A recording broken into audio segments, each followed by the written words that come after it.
I kind of always was like, yeah, but that's not my thing. Like, I'm a journalist. Like, once a journalist, always a journalist, which I do believe, just in different capacities. Coming next on Broadcast Bulletin, we're speaking with Brittany Pelletz, who spent about a decade in the industry, most recently as a weeknight anchor in Abilene, Texas. She'll discuss how she got her big break. Originally, I actually wasn't even sure where I said yes to going to, because in my phone I had ND for news director, but I also had an offer from Fargo, North Dakota. How becoming a mom began to change her perspective as a reporter. I just felt a little nervous as I was making choices as a mom, and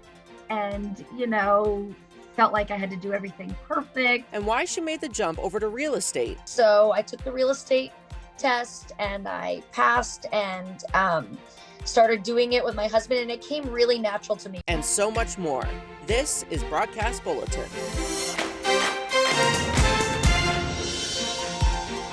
Hi, everybody. Welcome to Broadcast Bulletin again. My name is Jim Stanton.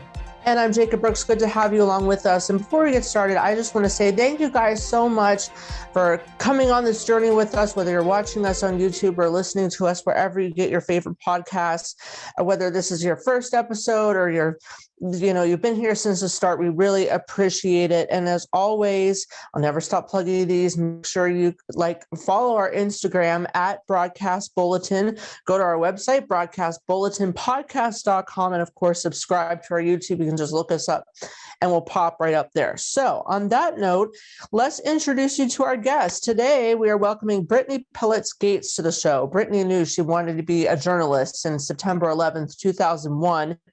And she graduated from Barry University in 2008. And from there, she worked most of her career in Abilene, Texas at KRBC and KTAB, where she was the main evening anchor there. And she also spent a couple of years in between, as we'll talk about, in Lexington, Kentucky, where she was a reporter and a weekend anchor. 2 years ago, in 2019, she left the industry and is now back where she considers home, sunny and beautiful Sarasota, Florida. After taking a year out of work, she is now a real estate agent. So today, Brittany is going to talk about why she left her career, how she uses her skill set now in her new role, and advice she has for those like myself who are looking to enter the industry. Live on TV and streaming online, this is the brand new Abilene Midday. Thanks for joining us. I'm Brittany Pelletz. Now, Thompson even brought his act here to the shops at Hamburg. It's all an act that he says he is proud of. We know many people are adjusting to new pets in their houses, especially when some of you might have gotten a new dog for Christmas. Unfortunately, I do have some bittersweet news to share. Some of you already know there's been an article posted on the website and it's on Facebook. But in 2 weeks, I will no longer be your news lady. Now that we got that out of the way, the housekeeping, Brittany, welcome. How are you? Thank you so much, guys. Jim and Jacob, thank you for having me. I'm doing great. That's awesome. So let's dive right into it with our first question. When was the moment you realized you wanted to be a journalist? I think it really was, the example I gave you, and you mentioned it a little bit, it was watching the coverage of September 11th. I was just, mesmerized, as so many of us were. Obviously, I was in middle school, young, but very impressionable. They rolled the TVs in, and we started watching all these news sequences unfold. And then we continued watching at home, and I really just saw such an opportunity, and I was just in awe of the journalists who had such a serious job to do, while having to put kind of their emotions to the side to make sure that viewers and people and families were well informed, had accurate information while the country is in crisis. And it just was kind of the jumping off point to really solidify, like, I want to do that. I want to help people be informed, in the know, and ready. There were things I was doing as a child, like reading my homework out loud to my mom and to my stuffed animals, and narrator of school play in elementary school. Those things were kind of steps to get there. But I think watching 9/11 really motivated me to say, okay, my major is going to be broadcast communication. I'm going to pursue being in the news industry. So how many tapes, not to make you feel old, but when you graduated, you had to send out tapes everywhere. How many tapes did you have to send out? And then how did you settle on Abilene, Texas as to start your career? Well, okay, so I'm not as old as tapes because it was DVDs. So we did have DVDs and sleeves. Oops. But I did send out probably close to 100. I was well informed by my college professors, especially Connie Hicks, who was a former reporter for WPLG in Miami, where I interned, but she also happened to be my college professor at Barry University. And she really said, you know, you've got to put yourself out there. You can't say, I want to go and work in this market just because. You had to really, you know, likely start in the 100s of markets. And so I didn't let that stop me. I did send it close to 100. And I would go to the post office every day. I had a long list of all the receipts where I was sending this. I would look up all on the station websites to see what they were hiring, whether it was part weather person, which I have no experience in, and part news. And then finally, the calls came in, and I ended up getting a call from Austin Kellerman in Abilene, Texas, offering me my first job as a reporter, Monday through Friday. And originally, I actually wasn't even sure where I said yes to going to, because in my phone I had ND for news director, but I also had an offer from Lincoln, Nebraska, or Fargo, North Dakota. Excuse me. There's the ND, and so I was like, oh, I'm going to North Dakota because ND was on my phone. And then of course I go to look at the phone later, and sure enough, it says ND, Austin Kellerman, Texas. So I was really happily surprised, but it shows you what's the word? Just how the eagerness you are to get into the business for your first break. And I was just willing to go wherever, and just happy that somebody was willing to give me a chance. What did you do at KRBC? My first job, I did it all. I was hired as a one-man band, and that was at the beginning of when the industry kind of took that shift and that pay cut, reducing the staff of skilled photographers, highly trained videographers, shooters, whatever you want to call them, and started making the on-air person do all of those jobs. So when I first got there, I was in charge of enterprising my stories, really digging and looking for something that wasn't done or unique that people wanted to know. And I would grab the camera gear and all the audio, lighting equipment. I'd call and set up the interviews. So I would shoot, edit, live report, field anchor, read the prompter, post to the website, social media interaction. And yeah, it was a lot of work as a one-man band. And I still have the utmost respect for anyone who's in the business, because I know more responsibilities are getting tacked on to one person instead of this huge environment that a lot of people were used to in this business. Because I did slip up and say KTAB when I'm at KRBC, but they're duopolies, they're sister stations together. How is it like being in that type of environment? Very interesting and a good question. It's kind of all I know because I've only worked at duopolies. However, they were very different from each other. And at KTAB and KRBC, while it is one big happy family, for the most part, I mean, they're kind of your competitors, but you're under the same roof. You share the same afternoon or morning meeting for those on the other side of the newscast. But I worked for KRBC at the beginning, and I didn't know until I was there that it was kind of the stepchild. And I hate to use that term because I know so many blended families who treat children the same, but it's just my best way to say KTAB was the #1 station. And so we were treated differently. Not we were treated differently, but there were special privileges and shows and segments and things that were offered on KTAB. And I was always a little bit envious, but it was such motivation for me to want to be and do better and outperform KTAB as a KRBCer. And so it was really funny after I had left, and I was really proud of the work that we did. And, there was a huge turnover shift while I was at KRBC, which was bittersweet because it meant a lot of people who I respected and trusted and were staples of the station who left. But it did provide opportunities for me to grow and learn.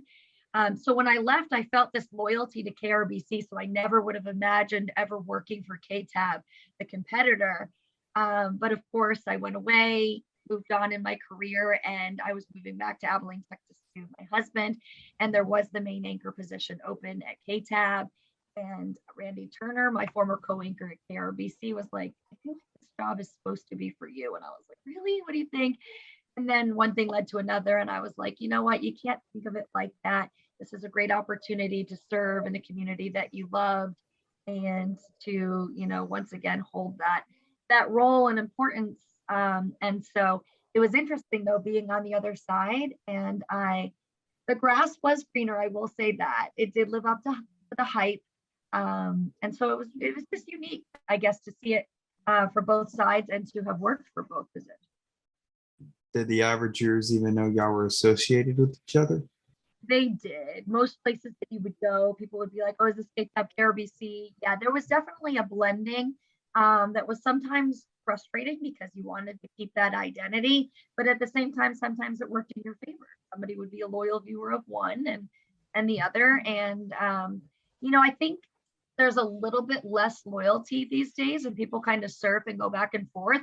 So I think genuinely they could like you on this station, but also like this person. And it kind of depends on their mood or what happened to be on, if their programming was on when they turn on the TV and then it turns to the news. So I think people did notice. What are some of the changes you saw in the industry within your 10 years in the business? Still just the downsizing, and a lot of it had to do, sometimes I think it was quantity over quality at some points, when we were like trying to have more than everybody else. And then it went through shifts of having better and less than everyone else. I think a lot had to do with the mobile segue. So many things are done on the cell phone. We were incorporating more viewer videos. I feel like less and less the actual big equipment, high quality was being used, and the authenticity is what's kind of integrated its way into the business. All right. So something I've always wondered whenever I watch TV, and I've never really known why, is whenever I watch, two anchors working together, that the co-anchor always looks at the other person after they're done reading. Why do they do that? It's really supposed to be for the flow of the newscast, because while you're engaged and watching with us, we want you to know that we're also listening to that, person who's on the other side, and just makes for a more natural transition. I will tell you the behind the scenes secret. I was always somebody who was always either on the computer or texting at the reporter at the scene to get the latest information. So sometimes it was a faux look, I guess you'd say. I'd be looking and trying to get information, and then I knew I was about to be on camera, so I would look and then come back. So I did listen all the time to my co-anchors, but I also was doing work behind the scenes.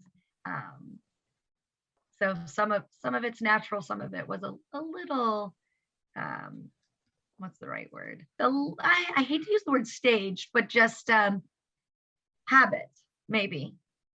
All right. So now kind of talk about your job as an anchor. Obviously, you had to read a teleprompter every evening. How did you feel about reading the teleprompter? Do you feel like some viewers they had this false impression that all you do as an anchor is just sit there and read the teleprompter?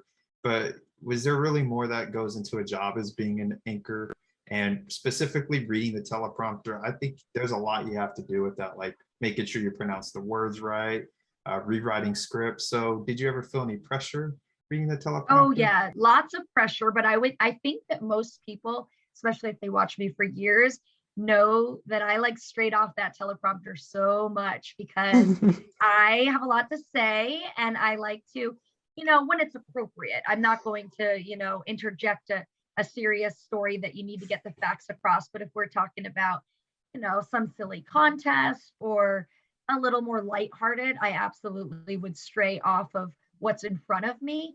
But yeah, there's definitely skill too, because you want to read at a pace that's understandable, and not just like you're reading the police said we were going to, like a robot. You have to be human. And of course, there's the time when the prompter goes out. So you need to be able to reflect what's being conveyed on air, but you need to look at your scripts that hopefully you have in front of you, or notes that you've taken, just so that you can effectively discuss what was supposed to be in the prompter and things like that. It's definitely an art to doing it. And, I don't think everybody just comes out of the gate understanding too. It's, practice. You also, depending on if you run your own prompter, which I have many times, you can only get mad at yourself for the speed. You're either going too fast, too slow, if it starts going backwards. But I've had really good prompter runners as well during my career. And I just really felt like that was even a skill of them learning how fast I read, when to stop and let me ad lib. And it's a little sad because I don't think that job is existing too much anymore. Pardon me. So I really appreciated when I had somebody run my prompter. So how do you strike a balance between your work life and your outside of work life, especially given the bizarre hours in news? Well, to be honest, that was my favorite part of being the main anchor. I just felt such a connection with the community because it's a smaller, I won't say it's not a town because it's the big country, and Abilene's a decent sized city. But I would be doing all the activities that everybody was doing and that I was reporting on. And I loved sharing, especially when I became a mom. I shared my pregnancies, my kids' milestones, and things like that. So I loved the interaction. I loved when people came up to me when I was at dinner and, joked about something that was said on the news or done, or said, hey, I really like watching you, keep Bob in line. And, I really felt like I knew people who felt like they knew me from just watching me. A lot did have to do with social media. I did a lot of live behind the scenes during the newscast. So it was a time that I really could see who was watching and interacting with me. Granted, that was only probably 100 people of the thousands that were watching. But I always loved to mix the two. I really didn't ever think I had a separate life where, when I'm off air, I'm off air. I always felt like I was on, and always felt like I was, kind of under a microscope where I, not that I would be making any different choices, but I knew I had an important job in the community, and I took it seriously when I took it home. But did that ever get tiring after a while? Like you're at the grocery store and you feel like people are looking at you because you're the evening anchor on the news? No, I just felt a little nervous as I was making choices as a mom. And, felt like I had to do everything perfect. And especially when you're a new mom, you're kind of lost and learning as you go. But no, I don't think so. I mean, it was actually almost the reverse when I moved to Sarasota and I wasn't recognized. I was like, oh, this is what it's like. And which is weird because I wouldn't ever say I was like a celebrity, but it was definitely different not being known and recognized where I was. And there's good and bad things about it. It was nice getting a fresh start, but I did miss that interaction with people who genuinely I felt like respected me and liked me and appreciated my service to the community. So what do you think separates a reporter from a storyteller and a good journalist from a great one? Well, reporter can be anybody. You can go to any interview, any scene, and spit out facts. A storyteller is really somebody who is crafting and making it more interesting, compelling, and seeking out additional elements. Now, I'll say this is a learned skill. When I started, I was definitely a reporter. I was just so focused on making sure the audio, the lighting, my hair looked good, those things. And I wasn't seeing that craft of the sound that segues and blends to this, and the shot sequencing and the art of storytelling. So I think it's a learned thing, but it's so beautiful. And it's definitely what motivated me for most of my career once I became a storyteller, to really craft. And it really pushes you as a journalist to be different. How can I tell the story different? The 3 or 4 stations in the market are going to be reporting on the same thing. How do I make this different, more compelling? So a good reporter is, somebody who takes their job obviously seriously and, checks the facts, does things on time, is a team player, those things. A great reporter is somebody who really understands that team environment and the role that everybody plays to get to that final product on air, but also the follow-up. You know, once you tell a story, it's not just like, okay, the end, let me go on to tomorrow. It's continuing to build upon what's there. Like, okay, this time I only had 1 minute and 30 seconds to cover this. What didn't we get to? That could be a new story tomorrow. It's like digging deeper really makes the great out of somebody who's already just good at what they do. What would you say was the most satisfying part of your job as a journalist? The most satisfying part was the feedback from the people that I either interviewed or their family members who were deeply touched by the efforts that were put in. Like getting an email at the end of the day from somebody who was either on the receiving end. I did a lot of stories about positive news stories in the big country. And one of my segments was called Big Hearts in the Big Country, where I featured people doing good things for others. And so a lot of times those were people who were like raising money for a playground in their community that could serve people who were in a wheelchair or had special needs that couldn't play like the other kids because of limitations. And so having them see the support of the community who helped either raise that money and then putting it on air to recognize them and having them being so grateful and appreciative was just like, it gave you that feeling of I'm doing something right. I mean, it's a small role to play, but it's an important role, being that voice to the voiceless and kind of that segue to the community to helping prompt actions. So it, I don't know if I got a little off topic there, but it was definitely rewarding, that part of the job.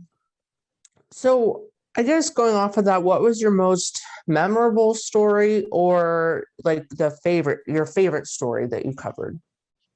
Oh gosh, this is so hard. And even leading up to this interview, I was trying to rack my brain over what I would answer. There were just so many. Impactful were definitely like the continuing coverage stories. You know, the heartfelt and heartbreaking stories, covering the murder of a 13-year-old cheerleader, Haley Dunn, in the early parts of my career, impacted me so strongly, you know, to be part of this community that was impacted by this tragedy and to just for years be following it and hoping to, you know, bring justice and continue this coverage. And then there was also, I mean, I hate to keep talking about murders, but of course, these are big news stories that impact people to the core. And so there was also the murder of a police officer. I mean, there were a lot of things like that really stuck with my career. But there were also just, you know, moderating a very controversial mayoral debate was a big deal for me in my career, and you know, something that I never really thought I would do. And it was a new kind of stress and pressure associated with the job. But I also loved field anchoring. And I love when we took our shows on the road. The series was called K-Tab on the Road. And in the summer, we took our newscast and we did them in 5 communities outside of Abilene, but still our coverage area. And I just loved learning about those communities and bringing the news right to their backyard. It was really cool. And I kind of want to add on to that because you mentioned, you know, seeing murders and all that. Did that ever get to you personally? It definitely did. I take everything I do very seriously. So on air, you are able to kind of take a step or a seat back and not really process the emotions. I mean, some of them for sure. I've definitely cried on air. I've been choked up.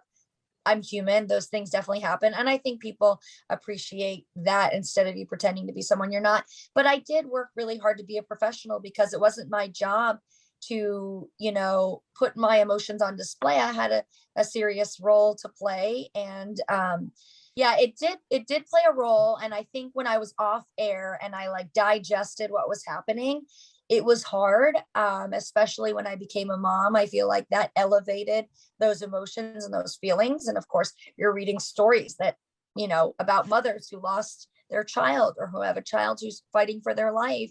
And so you feel this new level of connection with them.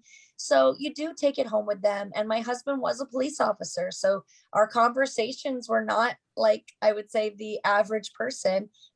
We would talk about our day, and a lot of them did have to do with crime and death and some sad stories. All right. So an observation I have made as someone who's watched a lot of local newscasts over the years is, including in your case, like you mentioned Bob Bartlett, your co-anchor over at KTAB, and he had been there for over 40 years. He's still there, I believe. Yeah. Something I've noticed is that he's had the pleasure of having a lot of women, including yourself, co-anchor with him over the years. So my question is, why do women not tend to stick around as long as in the business compared to their male counterparts? I don't know if this is consistent across the board, but in general, most people who go through cities like Abilene, if they're not born and raised and from there, they're there as a stepping stone. It's a small market, which for people who don't know what that means, at the forefront is it doesn't pay as well. So it's not sustainable to work there that long. So a lot of people come there, get their experience, learn what they need to know, and are ready to move on to that next market jump, which usually comes with that pay increase.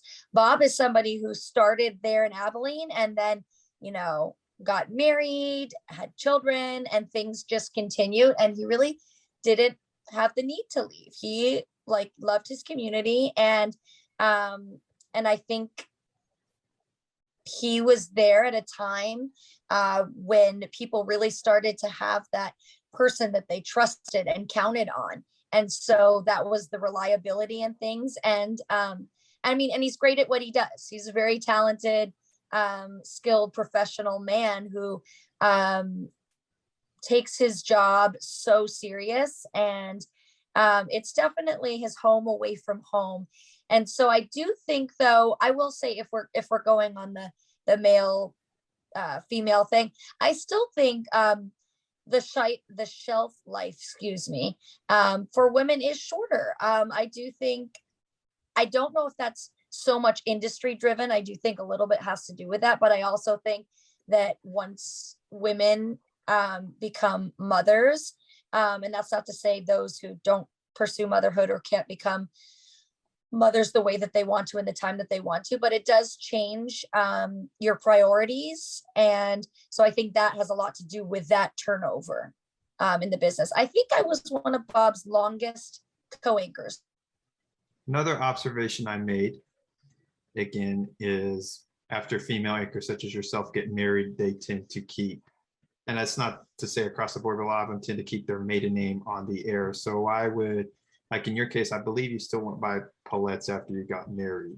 But then you also told us if you ever went back into the business now, you would probably go by Gates again. So just why did you keep your maiden name? This is definitely individual decision. There's no rhyme or reason. There are some who strictly do this for safety reasons to try to keep an identity. But to be honest, in this day and age, it's really easy to Google somebody and figure out what their names are. But back, a decade ago, it wasn't that easy. And so I think that was my initial in my head, like, oh, even if I get married, I'm going to keep it for the safety of my family. And I had that in my head because I think somebody else had said that. But then I just felt like that's who I was. That was my identity. And I'm still so proud of my family. And I feel like when you get married, you give a lot of that up, which is good. And I'm really proud of my new last name. But I was like, okay, this is my TV life. And this is even though I told you earlier that I didn't really separate, it was kind of just that 1 degree of two different, not identities, because I really was the same when I was Brittany Pelletz and Brittany Gates. But then getting off air, and just doing things like my family, we call ourselves the Gates Party of Four because I have a son and a daughter, and there are four of us in our family, my husband Justin. And now I'm marketing myself as a realtor. So it's just now my new identity. Like Brittany Pelletz has been off air for a long time. So if I came back, I would want my worlds to merge, instead of feeling like I had an identity crisis. Oh, no, that's a good point. Actually, you bring up something I kind of wanted to add in was like the whole safety thing. Like, did you ever feel like you were in any type of danger working as a journalist, and especially as a public figure? So I really have to say, I am so grateful to this day that I never had any scary encounter with any stalker, any creepy. Sure, I had a few messages from people saying inappropriate things, but nothing ever threatening me or where I felt like I needed to go report something to police. However, people under the roof of both stations that I worked at did have serious matters where law enforcement were called, restraining orders were even put into place. Thankfully, nobody that I know that I can recall right now was ever physically hurt or, it was certainly scary and alarming. And I think it put all of us in check to realize, you need to go out in pairs. When I worked the late shift going into work at 3 a.m., our janitor, his name was Adam, when I worked at KRBC and KTAB, and he would come out and meet me and walk me to the car. I mean, you find those little ways to keep each other safe, because again, it's a big family, and yes, there are crazy people in the world, and when you're under a microscope, people do think they should have additional access to you and things like that, but thankfully no, I never had any scary encounter or felt threatened by anybody behind the scenes or behind social media. Okay, so you've been out of the industry for 2 years now. Can you talk a little bit about why you decided to leave? And I'm really curious why you decided to go into real estate, because I've noticed that seems to be a really popular choice for TV professionals. It'll be 3 years in March, which is crazy. But it wasn't an easy decision for sure, but my priorities had shifted. And at that point I had, Brody was 8 months old, and my daughter, they're 3 years apart. We were moving to Florida, and we kind of just decided we were pursuing a better quality of life and a change for our family. And we just thought, like, let's do a clean slate. My husband was also in real estate on the side of being in law enforcement back then. And so we decided to do that full time. And he kind of always had this vision of, we'd be a great real estate team. You're great at networking, connecting with people, and I'm good at the behind the scenes, the numbers, those kind of things. Like, we could be a great team. And so I kind of always was like, yeah, but that's not my thing. Like, I'm a journalist. Like, once a journalist, always a journalist, which I do believe, just in different capacities. And then we came here. I wanted to be a stay-at-home mom because I felt like I was given this great opportunity. I had this alone time with my daughter for 3 years before my son was born, and I was the evening anchor. So I still had all the morning to do activities that stay-at-home moms did with my daughter before bringing her to daycare and before I went to go produce and edit the news and anchor the news. And then when my son was born, he's a second child. So I was like, this is a neat opportunity. She's going to school. I can have alone time with my son, which not many siblings get. I'm an only child. So this was something that I wanted to do. So we were doing that, and it was great and a good bonding time. And then, of course, the pandemic happened, and that extended our time together. And I was just like, what are we going to do? Like, I feel like the pandemic really put life into perspective for people. And I was like, you know what?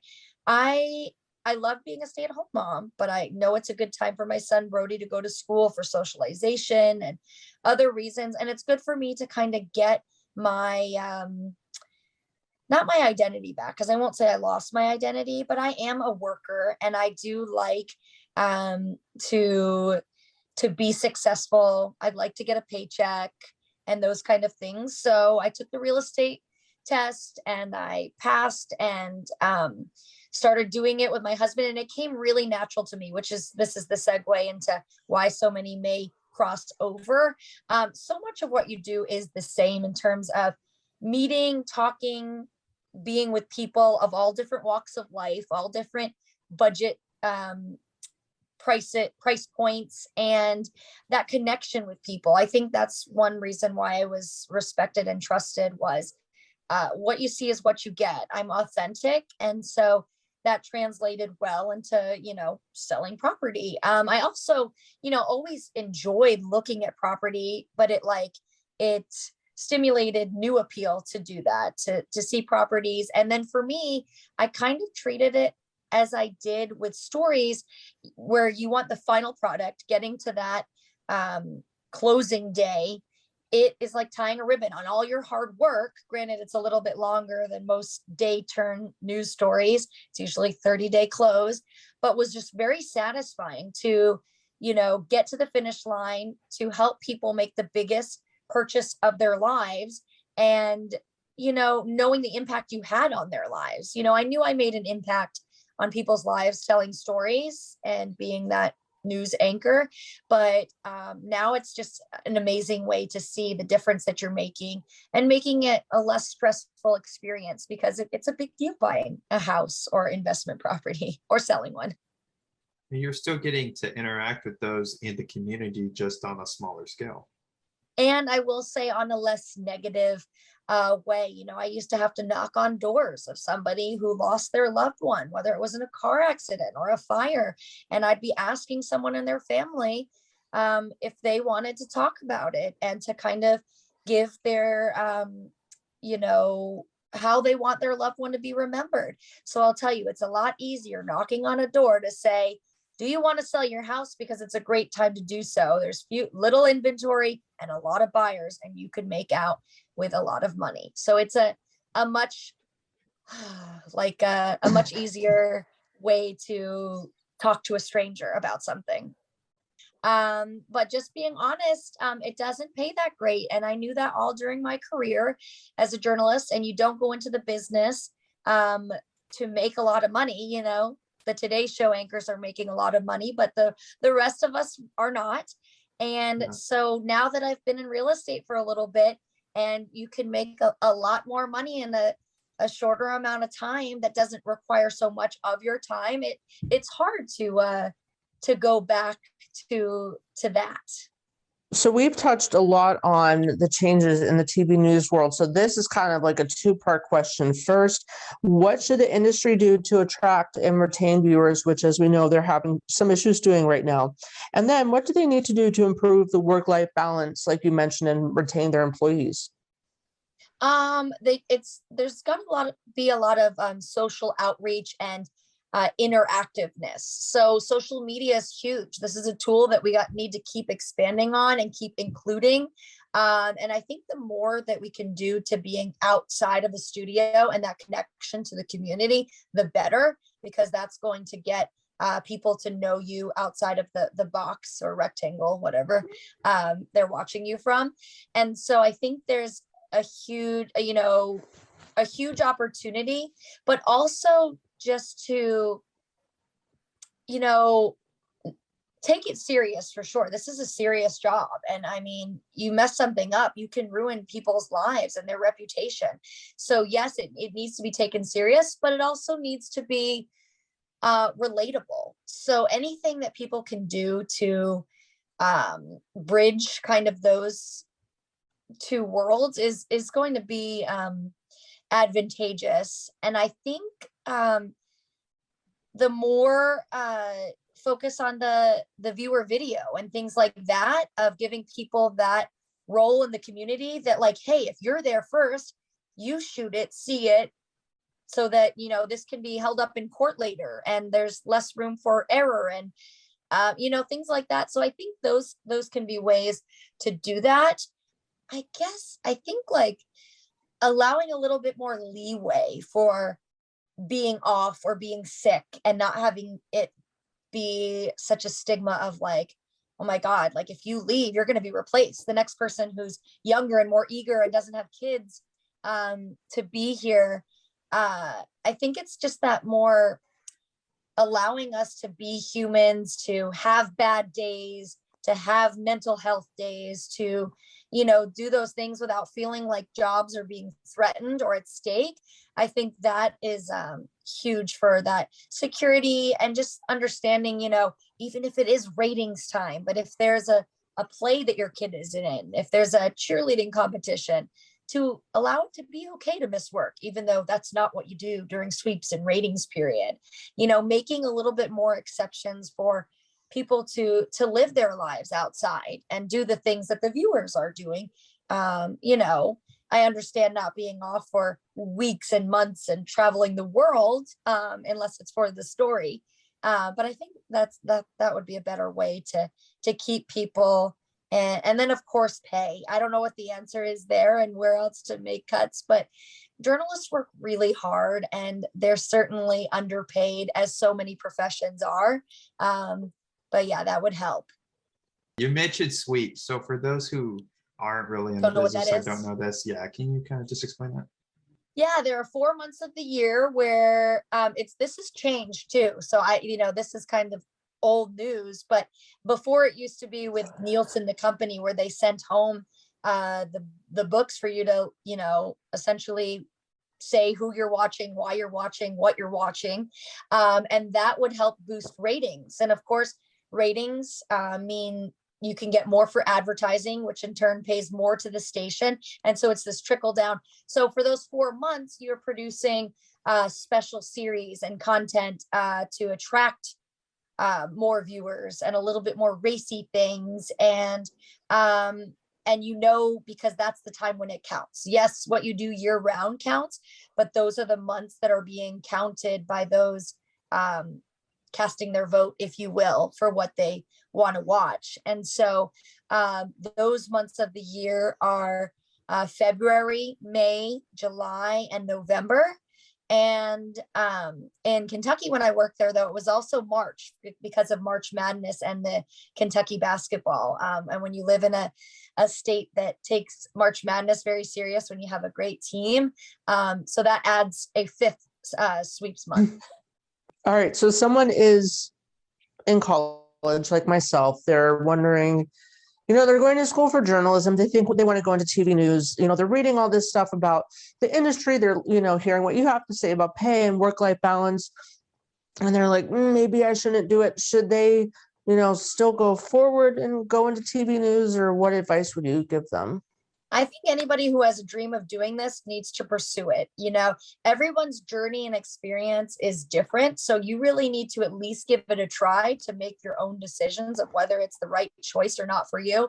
But for young aspiring journalists, what do you have to lose at that point? For the most part, you don't have, everything built up and your life paved out for you. So it's a great opportunity for your own self-discovery while you're finding out if this is the right career path. But it really is an exciting field to be a part of. And I mean, we need more hungry journalists who are eager to serve their communities in this way and to help be that mouthpiece to the rest of the community. And I just think everyone, if this is what you want to do, you got to do it. And if you decide in 2 years when your contract time is up that it's not for you, so what? You will have gained so much experience in that first contract stint that it will pave the way for whether or not you want to stay in or for your next job. It's going to give you so many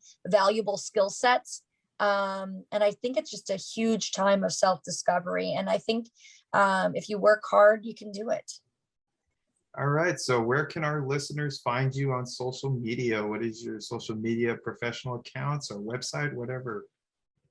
Well, I will say before I get to that, I did have to start all over, which is a touchy subject. I had worked really hard on my Brittany Pelletz fan page for my years. I don't remember what year it was actually on, but for most of my career, had the verified check. It was legit. I had, close to maybe 7,000 followers from my Kentucky and Texas, and I loved it. And I fell victim to some hackers.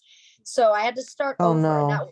That was when I was out of the business. And it was really hard to swallow because I lost all these people who I was regularly engaged with and who still wanted to know what I was up to, even if I wasn't on their TV and doing the news.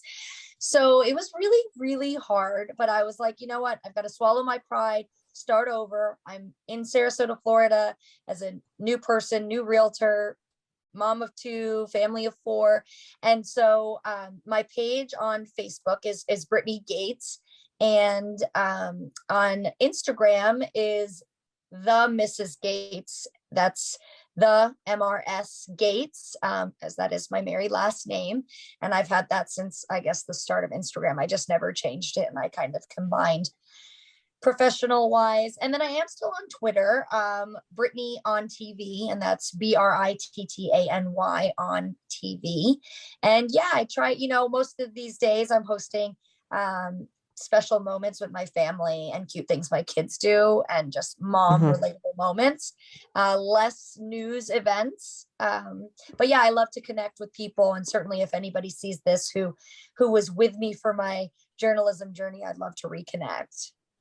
Anything else you wanted to add that we may not have asked you or mentioned? I don't think so. I look back fondly on my career of a little more than 11 years, and I wouldn't change any of it. There was so much learning and growing, and it really helped shape me into the person I am today with the values that I have. And I still have such utmost respect for those still in the industry.